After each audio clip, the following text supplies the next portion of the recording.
Dan kemarin-kemarin pun sempat sih saya tidak mau di wedding lagi Pak. Kenapa? Kemarin. Dikarenakan kan saya mendirikan si foto booth ini tuh untuk anak saya ya, yang pertama.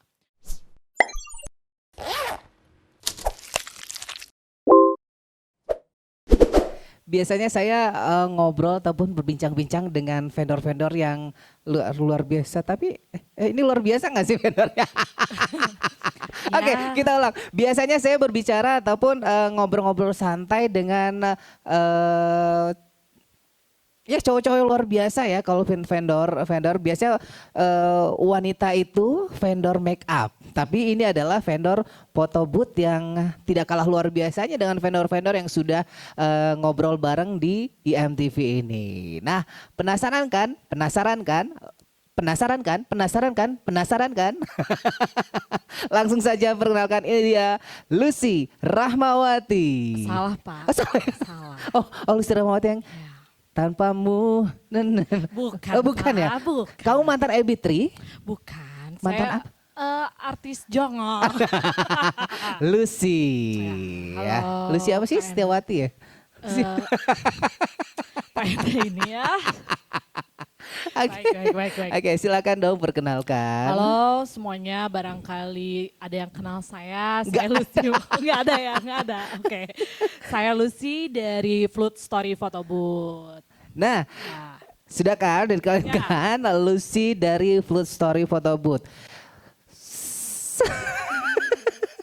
kenapa Pak? Photo booth ini adalah salah satu vendor yang juga tidak kalah menariknya dan juga tidak kalah pentingnya untuk digunakan di acara-acara wedding. Karena apa? Karena photo booth ini juga bisa menjadi salah satu media ya untuk para tamu, keluarga dan sebagainya mengekspresikan kegembiraan mereka tanpa harus ada jaim-jaimnya. Dan kita akan ngobrol lebih lanjut lagi dengan Lucy dari Flood Story ya. Oke. Boleh dong cerita bagaimana awal mula berdirinya Flood Story hingga sampai dengan saat ini? Oke, untuk cerita awalnya sih sebenarnya saya basicnya di NHI ya Pak ya, anak pariwisata banget nih. Oh my God. Nah, terus ketika keluar dari NHI, lebih notabene-nya nggak lulus ya Pak.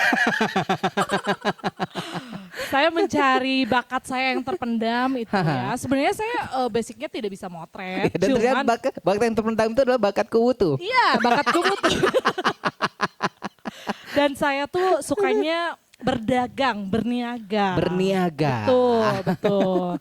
Nah, udah gitu saya bertemu dengan salah satu fotografer. Pertamanya kita bikin pre-wed wedding dulu. Aha. Setelah itu ya namanya juga usaha pertemanan ya. Jadi pecah Pertemanan apa berpacaran? boleh disebut juga. Oh my God. Aduh jadi pusing. Ketawa terus ya Pak ya. Iya. Terus udah kayak gitu setelah pecah kongsi saya bekerja di suatu. Pas sudah putusan ya. Iya betul. Saya bekerja di suatu brand foto booth ternama di Indonesia. Setelah itu saya keluar dan saya membuat sendiri foto booth bersama teman-teman saya juga. Nge-branding sendiri. Nge-branding sendiri. Dulu namanya foto dulu. Dulu namanya foto dulu, Iya. bukan dulu foto dulu. 2010 saya bikin brand namanya Foto Doeloe. Aha, foto dulu ya. Ya betul, bisa disebut foto dulu foto booth. Kita usahanya berempat. Pertemanan. Berempat. Iya betul. Ini benar-benar murni pertemanan ya, Iya, tidak seperti pertemanan. sebelumnya. Betul. Dibuka terus ya sama Bapak Enda. Iya. Iya. Nah setelah bikin foto dulu foto booth. Karena ya namanya juga usaha pertemanan lagi, balik lagi ada salah beda prinsip.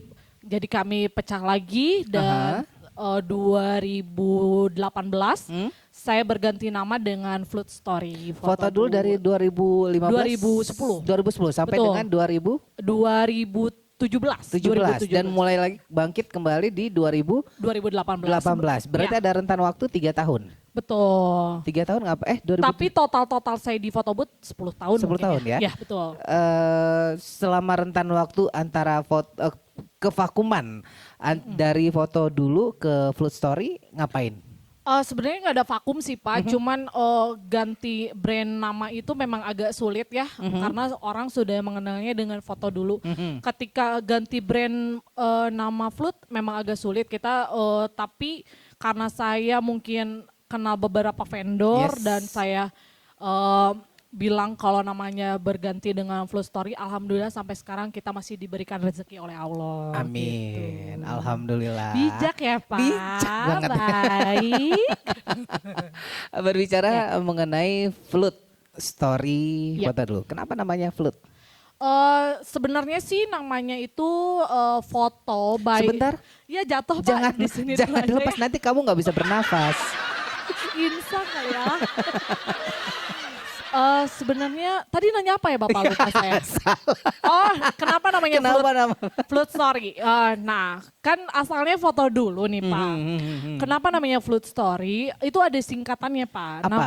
Foto by Lucy. Oh, Gitu. Flood itu foto by Lucy. Aku Iya. pikir Flood itu Siapa ya. sih Lucy? Gitu. Aku pikir Flood itu yang alat tiup. Dan dan kita tuh mungkin flute itu tiupan dan nyaring aja suaranya enak. Nah itu ada itu juga sih. Oh, begitu. Tapi yang jelas Flood itu adalah Foto foto by Lucy. by Lucy. Betul. T-nya? T-nya suami saya Teddy. Oh, saya pikir gadis. Oke. Bukan saya yang ngomong ya. Jadi Flood itu adalah foto by Lucy and Teddy. dan Teddy. Itu kenapa dinamakan Flood Photo Flute Booth. Story Photo Flood Booth. Story Photo Ya. Booth. Kenapa milih foto booth tidak langsung aja ke foto dan video? Sebenarnya saya juga ada sih pre-wed wedding gitu, foto biasa. Cuman karena brainwash orang sudah mengenal saya Lucy Adalah Photo photo Booth, booth. jadi mungkin orang-orang taunya saya itu adalah brandnya Photo Booth gitu Pak. Karena begitu. mungkin sudah 10 tahun kali ya di sini. Kenapa tidak mau expand ke Eh, Sekarang sedang proses, proses. ke sana. foto dan video Iya wedding? betul. Sebenarnya dari waktu itu pun kita sudah ada, cuman kliennya itu tidak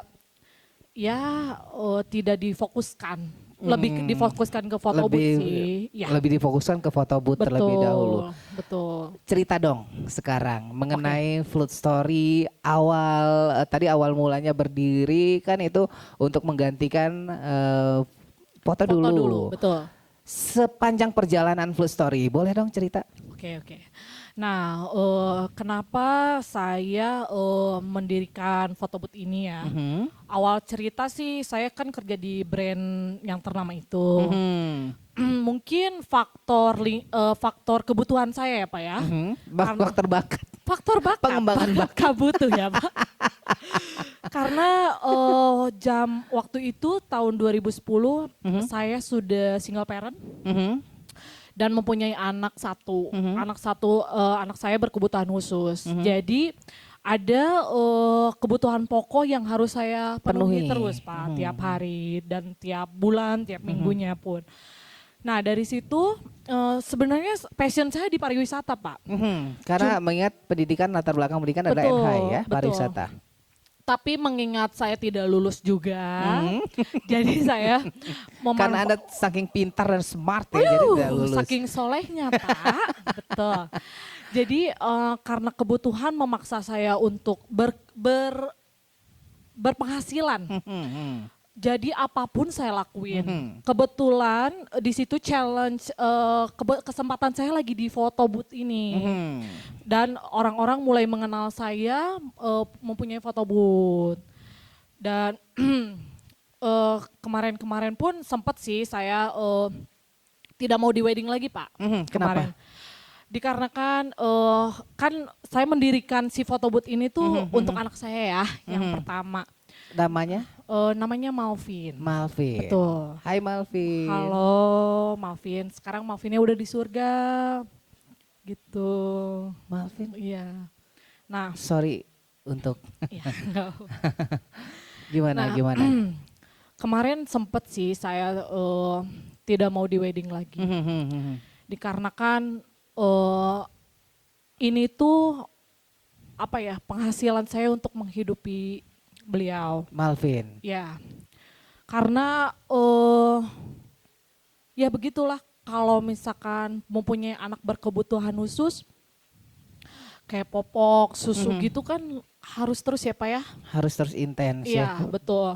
Sementara untuk Sementara saya memenuhi itu harus dibeli pakai uang. betul. Dan saya hidup benar-benar sendiri, Mhm. menghidupi anak sendiri. Sorry, mohon maaf sebelumnya bapaknya Malvin. Kalau itu saya tidak tahu karena sudah tidak ada kabar Aha. setelah Masih ada sekian lama. tapi Tapi masih ada. sudah pisah. Sudah pisah, sudah lama. 2009. Mhm. Nah, Kemudian, saya mungkin teman-teman di sini tahu perjuangan seorang single parent itu seperti apa. Saya kaki jadi kepala, kepala jadi kaki dengan omongan-omongan orang, disebut saya simpanan. tentunya omongan miring ya. Betul, padahal orang-orang tidak tahu saya bekerja seperti apa. Di sana memang muncul sebuah pergulatan batin barangkali pada Iya. saat melaksanakan dengan proses mencari uang dan juga mendengarkan omongan-omongan miring dari orang lain begitu. Gini Pak, jadi mungkin orang-orang wedding terkejut juga sih ya, karena saya tidak pernah mengekspos anak saya dan status saya. Jadi saya selalu mengekspos saya bekerja. Dikarenakan satu dan lain hal, makanya kemarin ketika almarhum Malvin. Malvin membutuhkan dana ya Pak ya, pas di ICU, sampai orang wedding nanya ini anak siapa, karena saya benar-benar tidak pernah mengekspos, dikarenakan ya ada alasannya sih Pak, ada alasannya. Apa alasan? Alasannya satu, mungkin tidak semua orang bisa menerima wanita-wanita single parent ya. Dan yang kedua, tidak semua orang yang bisa menerima anak-anak berkebutuhan khusus. Karena anak berkebutuhan khusus itu selalu dipandang Sebelah mata. betul, sama siapapun. Oke. Setelah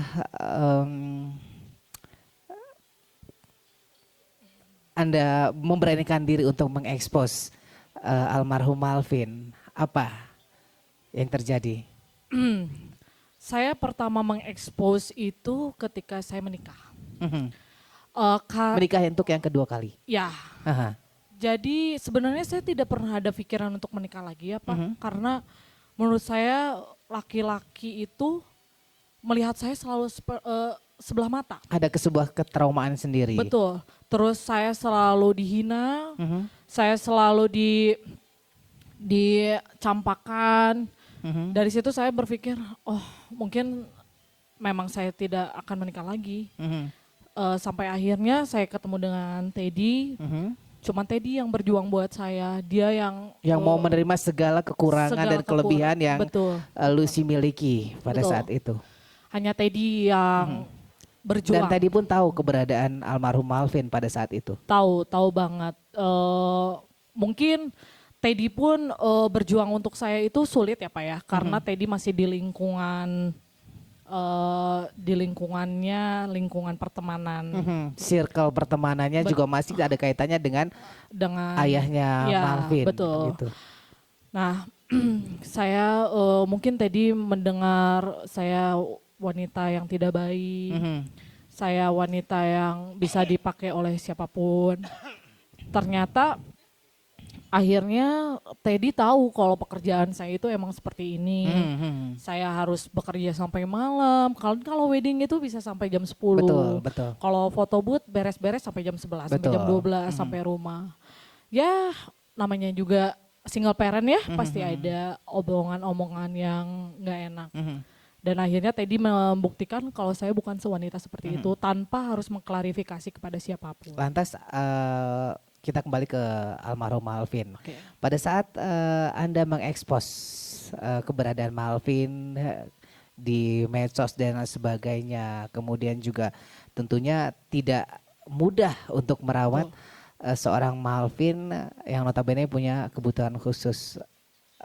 Apakah Anda pada saat itu sudah siap menerima omongan-omongan ataupun perkataan-perkataan yang tidak Anda inginkan begitu? Karena saya apa ya, dari dulu Malvin lahir pun kalau saya jalan-jalan ke mall atau saya membawa Malvin kemana, orang-orang selalu melihat saya dengan pitching ya, dengan sensitif, kenapa anaknya seperti itu. Ketika saya memblow up pun, saya sudah siap dengan omongan orang seperti apa. Pasti kan namanya orang ya, ada negatif dan positifnya. Tapi saya nggak pernah peduli apa omongan orang terhadap saya dan terhadap anak saya. Yang penting saya menghidupi Malvin dengan tangan saya, dengan keringat saya, tanpa ada bantuan oleh siapapun. Malvin meninggal tahun berapa? Malvin itu meninggal ketika saya ulang tahun, bulan Agustus kemarin. Boleh minta tisu? Jadi sebenarnya kenapa ya? Beliau itu sudah lama banget tidak pernah kejang. Setelah beres di Hitan, alhamdulillah saya Pada tahun berapa itu? sempat hitanan dulu. Hitanan itu tahun 2015. 2015. Mungkin kalau punya anak laki-laki kan harus hitanan ya. Itu tuh momen yang paling sangat sedih buat saya. Karena pas hitanan itu saya cuma diantar sama bapak saya, sama kakak saya. Dan kita sekeluarga pergi jam 3 subuh ke tempat hitan. Ke tempat hitan yang di Soekarno-Hatta itu. Kita datang ke sana, kita takut ada apa-apa ya, karena anak berkebutuhan khusus itu beda. Berbeda penanganannya begitu. Penanganannya. Ternyata saya nggak boleh masuk sama dokternya. Kita harap-harap cemas di luar, pas keluar anaknya tidak nangis sedikit pun.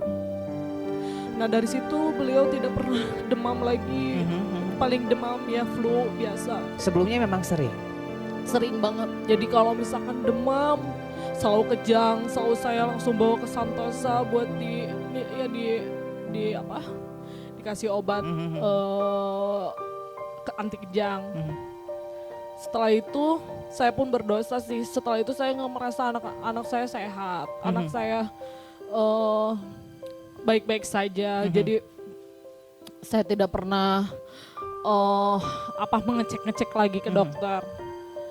Nah setelah itu kemarin tanggal 8 zaman corona ya. Tanggal 8 Agustus. bulan Agustus. Usaha wedding masih di ujung tanduk. Nah tanggal 8 kemarin ketika saya diajak ngejob WO Pak. Karena saya ada tawaran untuk pekerjaan WO ada pada saat itu. Tawaran WO. Saya ambil aja karena saya pikir ya nggak apa-apa lah, rezeki. Dan anak saya sedang sama ayah sambungnya di rumah bersama adiknya juga. Seperti biasanya. Seperti biasa ya? Iya seperti biasanya, suka main bareng gitu.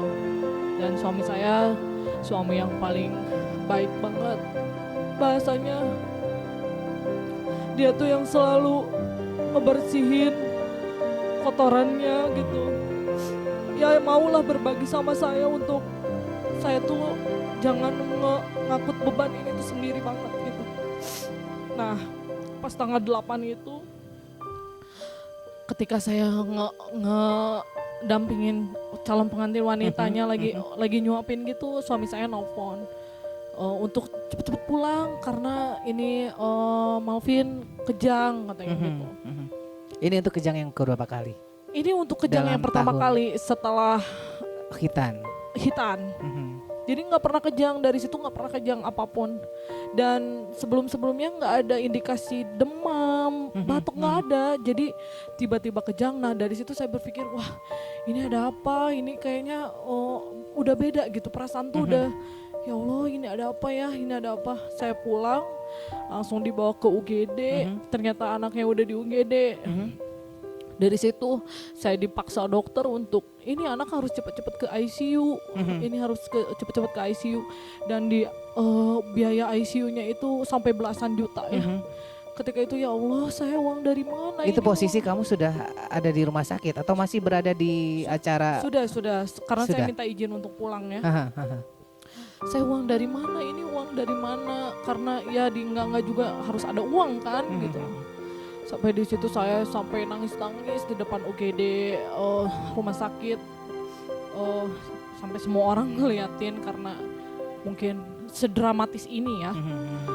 Dari situ saya beraniin diri untuk motoin Malvin dengan keadaan Kondisi yang seadanya pada saat itu ya. Betul, kondisinya. Nah, setelah itu ada salah satu teman saya yang membuat selembaran kalau saya itu perlu donasi. Sebetulnya malu ya, saya tuh pengennya ya kalau punya anak, kalau ada apa-apa langsung gitu. Tapi kan keadaan saya memang, saya dan Keadaan menuntut untuk berbuat seperti itu. betul.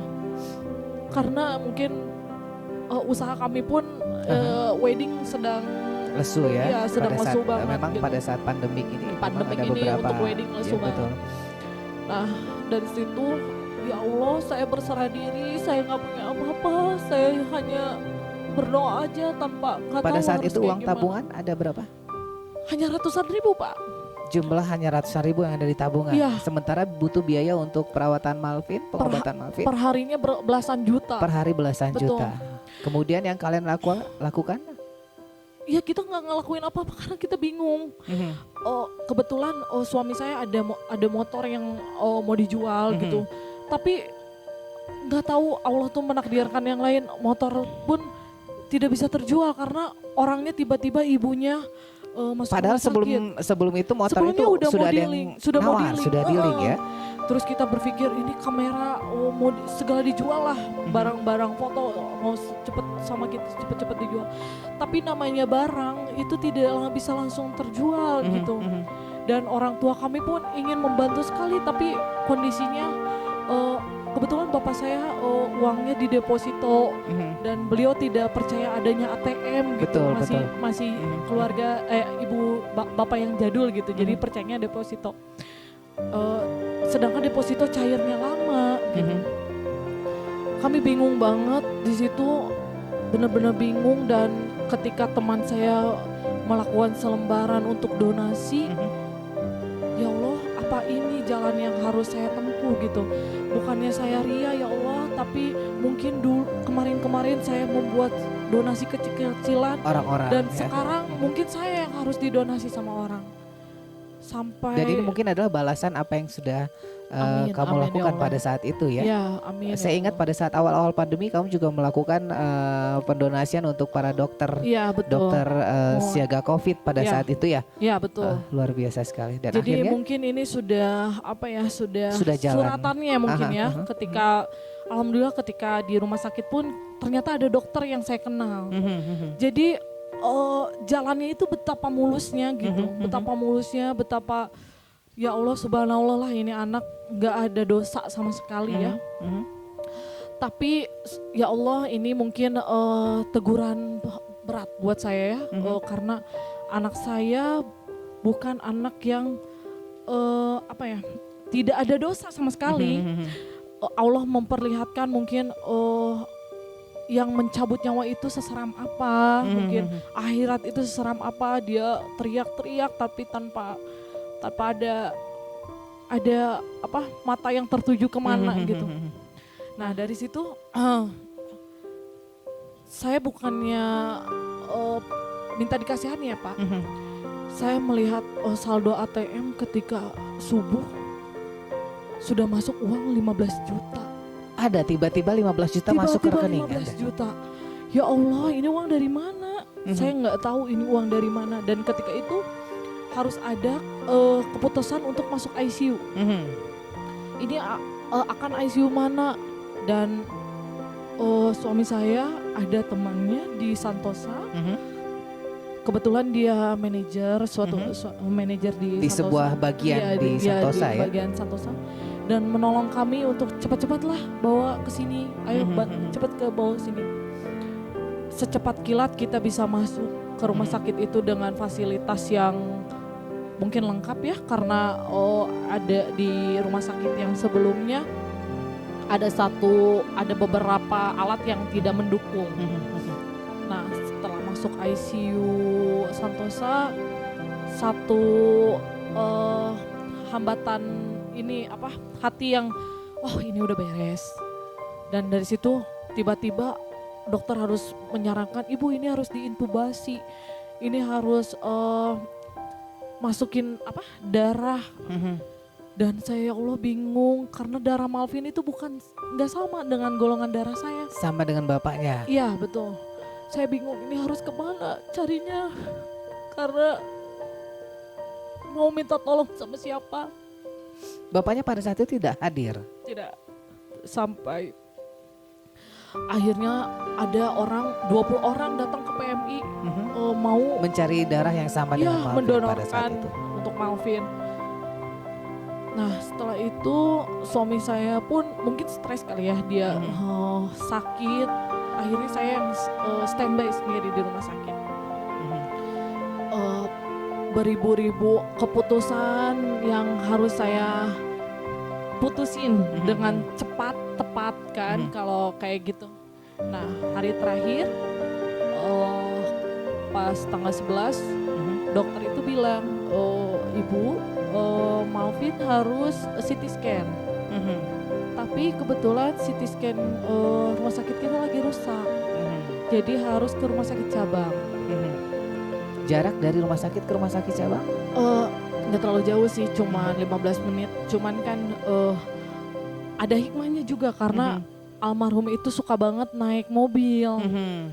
Oh mungkin ini pengen jalan-jalan dulu menurut saya. Oh iya mungkin. Nah di perjalanan itu saya dapat kabar kalau ayah kandungnya itu mau datang. Saya bilang, ini ayah mau datang. Sok yang sehat. Karena besar harapan saya untuk ketika bapaknya ayahnya datang, betul. Malvin bisa sembuh kembali. Bisa sembuh, bisa ceria kembali. Udah ini kita nonton bioskop, saya ngobrol aja sendiri gitu. Padahal anak mungkin sedang posisi koma pada saat itu. Kata dokter sih posisinya koma, cuman nadi sama jantungnya itu masih normal. Jadi masih, ini anak pasti sehat lagi. Ketika sudah beres CT scan, saya balik lagi. Baru saja saya duduk depan ICU karena saya tidur di depan ICU di lantai. Karena ya kalau ada apa-apa saya pengen orang pertama yang mendengar dari dokter. Setelah itu ada dokter masuk ke 5 orang nih ke ICU. Nah, aduh ini ada apa? Ya Allah ini ada apa? Nah setelah itu tiba-tiba saya dipanggil. Ibu sini. Dokter menerangkan, tapi saya udah ngawang gitu kan. Ibu sekarang ibu kita berdoa aja. Saya di situ cuman bisa Al-Fatihah sama syahadat. Karena saya ngeblank banget. Harus ngedoa apa lagi gitu. Gak lama suami saya datang. Kita teriak-teriak, yang sehat, ayo kita nonton lagi, nonton Paw Patrol. Karena anaknya senang banget kartunnya. Jadi jam-jam tiap harinya udah ada jam. Harus ada jadwal-jadwal sendiri untuk dia mau nonton TV. Nonton TV. Karena kan anaknya gak bisa apa-apa banget. Masih kayak bayi yang digendong gitu. Makan pun disuapin. Sampai bahasanya buang air besar, buang air kecil, masih memakai pampers kan. Aku sama suami cuman, ayo sehat, Tapi saya tiba-tiba, ya Allah kalau saya kayak gini terus kasihan. Saya ngomong gini, kalau misalkan Allah lebih ridho, Allah lebih sayang sama Bumba, ikhlas, ikhlas ridho lillahi ta'ala, Allah lebih sayang sama mungkin biar gak sakit lagi. Tapi mungkin ada yang ditunggu, ini apa yang ditunggu. Pada saat itu ayahnya sudah hadir, sudah datang? Belum, nadi itu masih normal Kak, masih di 100, jantung masih normal, cuma nafasnya tuh udah tinggal sedikit lagi, Terengal-ngal. udah terengah-engah gitu, udah keluar busa. Nah dari situ saya oh mungkin pengen ketemu ayah kandungnya nggak juga mungkin ya dia pengen ketemu. Terus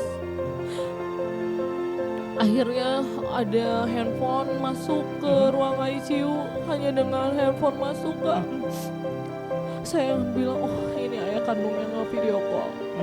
Saya bilang ini ayah mau ngobrol sama sehat lagi. Tapi kan sinyal di ruang ICU jelek ya Kak ya. Betul. Jadi reconnecting terus. Setelah itu handphonenya mati, dari nadi 100 tiba-tiba langsung jadi 0. Pada saat itu posisi ayahnya sudah di mana? Saya nggak tahu itu di mana, tapi katanya lagi di luar kota. Saya juga bingung pas itu mau kayak gimana. Karena memaksakan orang yang tidak mau ketemu gimana ya Kak, bingung banget. Jadi ketika nadi sudah jadi 0 itu, saya histeris banget. Segampang ini gitu ya Allah, ternyata ini yang ditunggu, mungkin tidak diakui, tidak apa-apa, tapi ingin say hi mungkin ya. Ingin berjumpa dengan ayah kandung sendiri. Mungkin ingin hanya hai anakku, mungkin hanya ingin seperti itu. Ya. Sestragis itu. Kemudian tidak lama kemudian? Tidak lama kemudian ya langsung dokter menyatakan kalau udah nggak ada. Sudah tidak ada. Udah nggak ada, katanya ibu yang sabar. Ya saya histeris aja di situ, saya bisa ngomong apa-apa. Suami saya pun histeris banget ya, karena beliau yang setidaknya yang ngurusin. Ikut mengurus juga ya? Ikut mengurus juga. Dan ya keluarga saya pun sangat ngurus ya, karena pas single parent saya nitipin almarhum ke siapa sih kalau bukan ke keluarga saya sendiri gitu.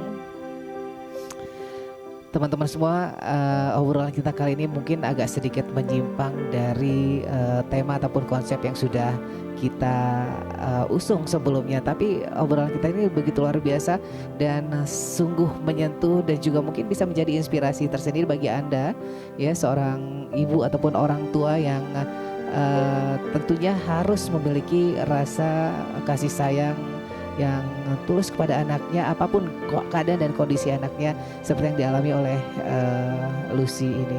Mungkin Lucy ada yang ingin disampaikan untuk teman-teman di sana barangkali? Ya, untuk ibu-ibu mungkin yang gagal rumah tangga itu tidak tidak ada artinya kamu tuh dunia tuh hancur gitu. Kamu masih ada peluang untuk hidup, peluang untuk bersemangat, bahwa anak itu adalah sumber semangat kamu. Jadi ketika kamu dianugerahi oleh Allah, mau anak berkebutuhan khusus, mau normal, itu adalah anugerah yang paling terindah. Jangan disia-siakan. Baik, tentunya demikian tadi obrolan saya bersama Lucy ya, owner dari Full Story, yang sudah berbagi cerita yang begitu luar biasa sekali pada kesempatan sore hari ini. Dan tentunya bagi Anda ya, pesan moral yang bisa kita ambil dari obrolan bersama seorang Lucy adalah apapun kondisi anak Anda, jadikan itu sebagai penyemangat hidup Anda, dan jangan khawatir ketika Anda mengalami ataupun merasakan kegagalan dalam rumah tangga. Tetap semangat karena hidup masih harus berjalan. Saya Damorti. Lucy. Ucapkan terima kasih. Assalamualaikum warahmatullahi wabarakatuh.